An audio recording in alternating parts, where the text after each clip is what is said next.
Super Rugby, the weekend games. No games in New Zealand at all this round. You'll see there's a game in Fiji. Pretty chuffed for the Drua to actually get a game at home for a change.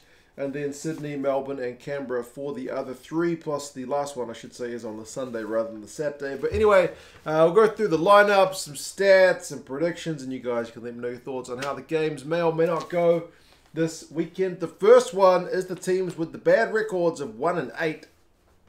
The Drua and the Highlanders going at it. But as I said, it's the first game ever for the Drua to be playing in Fiji in front of a Fijian crowd. So that's fantastic news. I've read two reports. One that said some of the tickets have sold out, but then also that they're struggling to sell tickets. So I'm not sure what the deal is, but fingers crossed we get a good crowd for the Drua in their opening game at home.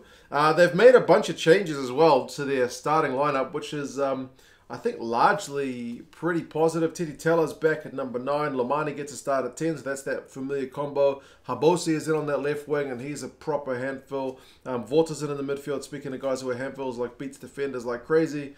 You've still got Darren Alangi there at number 6. He's captain. They brought in Hit at loose head prop. So, yeah, a lot of changes from the side that played last week. A bit of rotation, which is not necessarily a bad thing. They'll need to get their line out right, though. They have the worst line out in Super Rugby.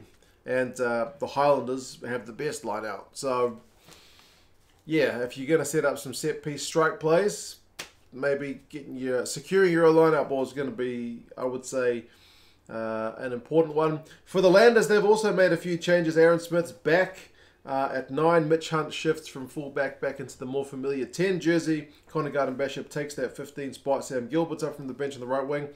He's been having a good season. Scott Gregory's in on the left wing. Dan Leonard-Brown and Makaleo get starts this week. Likewise, Harmon.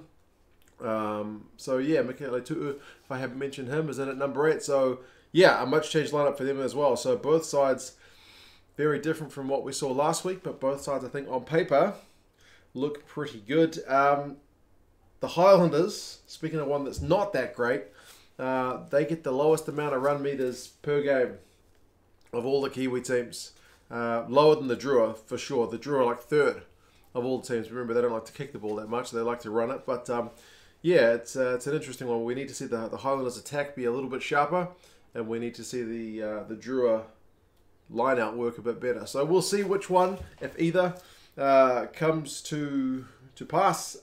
Predictions wise, the bookies have got the Highlanders by 11, so relatively comfortable, and the forecast algorithm also has the Highlanders by 11. So yeah, the Drua at home are underdogs, but I don't know, I think that'll kind of suit them down to the ground. We'll see how they go and if the crowd can add a bit of punch. I reckon on paper that one looks like a pretty good game. The second game, to be fair, of the 4, looks like the one that in theory should be the most lopsided, with the Crusaders taking on the Tars. That's not to take anything away from the Tars, but they did get pretty well beaten last week.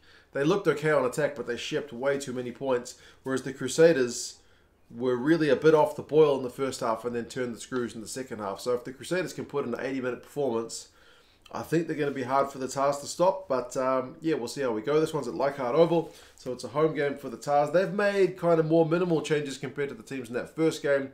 Newsom switches to 15 for Keddy's back at 12.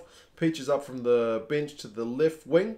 Vosiatho is there at number 8, also up from the bench. Remember, Angus Bell didn't end up getting suspended after his red card, so he is still there at loose head alongside Harry Johnson-Holmes. And it seems that they're having a bit of a crisis at hooker because they've got Vailanu starting at number 2. I don't remember where he is in the pecking order, but it's not that high. And then they've got to be confirmed at number 16. So, yeah, not quite sure what's going on with the Tars there, but it doesn't seem to bode that well. If you look at this Crusaders lineup, they've brought back a few big guns. They've brought back Will Jordan at 15.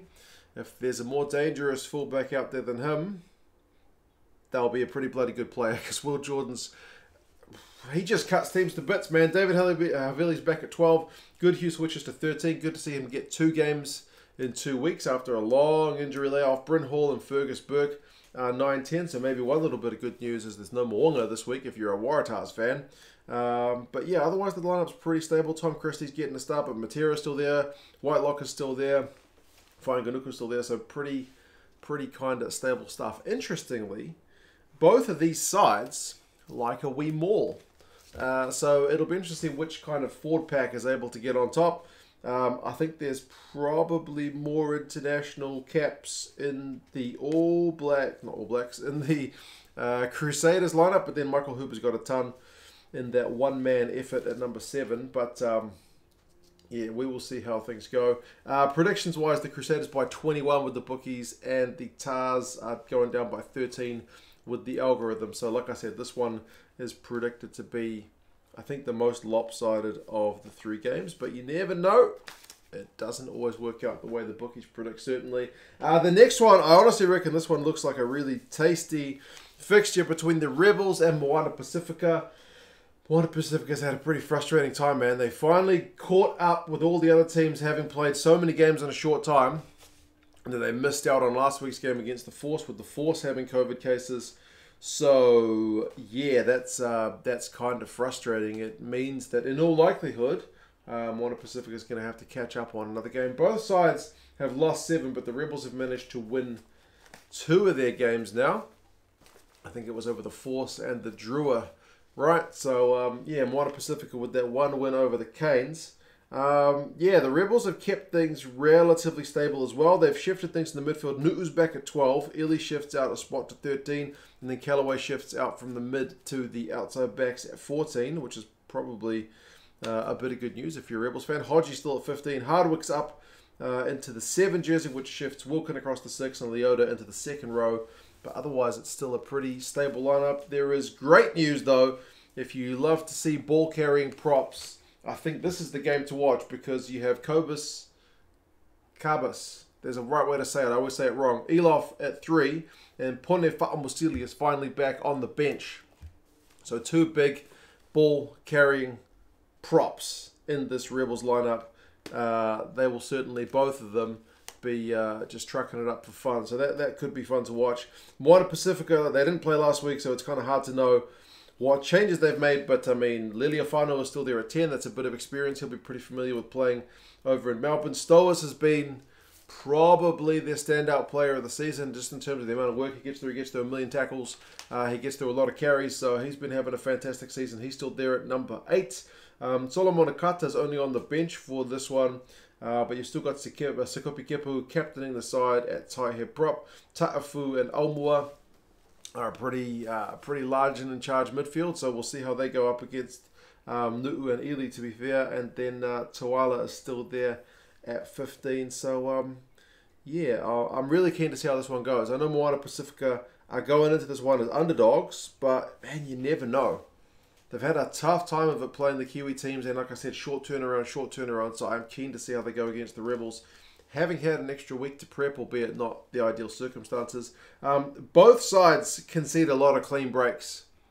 So there could be a fair bit of open space in this game, which may make for some entertaining rugby. And both sides don't goal kick that well. So, I mean, looking at their records, you can kind of see why they're both owning some pretty negative stats. Predictions-wise, the Rebels by 6, according to the bookies, and 17, according to the algorithm, which is still catching up on the Drua and Pasifika sides in terms of the data, I would imagine. The last one is maybe the game of these 4 to watch, just in terms of where these teams are on the table. Like the Rebels and Moana Pacifica, the Drua and Highlanders, those games are interesting because they should be kind of evenly matched one way or another, but they're the wrong end of the table. Here you've got the Brumbies, who are 8-1, and the Hurricanes have still got a positive record in a pretty tough set of New Zealand games they've been playing thus far, although they admittedly did drop that 1 game to Moana Pacifica. But they're the only side that's beaten the Blues as well, so it's kind of a crazy one. When I did the power rankings the other day, the Hurricanes came out over the Brumbies, just in terms of the adjustments I did to kind of combine the 2 logs. So it's going to be a really fascinating one. I feel like the Aussie flag needs to be flown with the Brumbies here at home. It's pretty important they have a strong performance, and they've picked a pretty strong lineup. The only change to the starting 15 I can see is Tom Banks is back at 15 after that long, well, few weeks off anyway, injured with a fractured face or something when he did that upright tackle. So he's back at 15, which means Tom Wright shifts to the right wing. I think that's pretty much it in terms of changes. You've still got Seo, Lonergan, and Kautai as your front row. You've still got Valtini there at 6, Brown there at 7, and Samu there at 8. White and Lolosio 9, 10. So yeah, very, very stable, which is pleasing if you're a Brumbies fan, absolutely. The Canes have also likewise kind of only really tinkered. Rayasi comes in on the left wing. O'Reilly's in at hooker. They look to also be short a few hookers, to be honest. Jackson Garden-Basham is up from the bench at 10, which means Morgan is on the bench for this one, so it's a bit of a swap.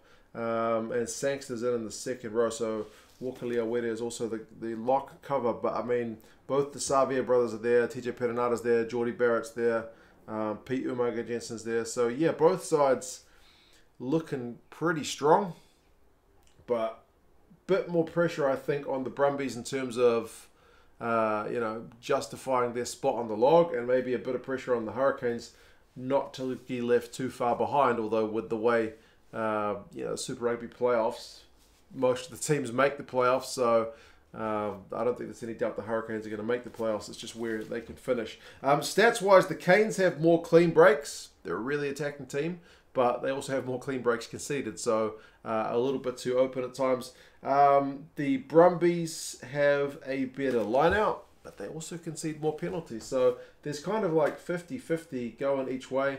I did watch the breakdown the other day, and one of the panelists mentioned that the Brumbies play boring rugby, which ain't right. Clearly hasn't. First time they'd seen Jerome Brown play, and he's played goodness knows how many games with the Brumbies, 20, 30? I don't know. He's played a lot of games with the Brumbies, so a little bit of ignorance I feel there. I mean, I think Tom Wright is one of the top try scorers in the competition, so it's not just all about the maul for the Brumbies. That's for sure. But yeah, bookies have got Canes by one. But the algorithm goes the other way and says Brumbies by 7. So that's the Sunday game. Look out for that one. 4 games this weekend, folks. We've got the 2 games here on Friday. But yeah, we will see how things go this weekend. You guys let me know your thoughts. Who are you picking? Brumbies over the Canes at home to get the job done for the Aussies. But the Rebels are also favourites against Moana Pasifika. Remember, Crusaders, like I said, probably the most, on paper anyway, easy one to pick. And then the Fijian Drua at home for the first time. Happy days, folks. Good times to be a rugby fan. You guys let me know your thoughts. I'll talk to you again soon. See you later.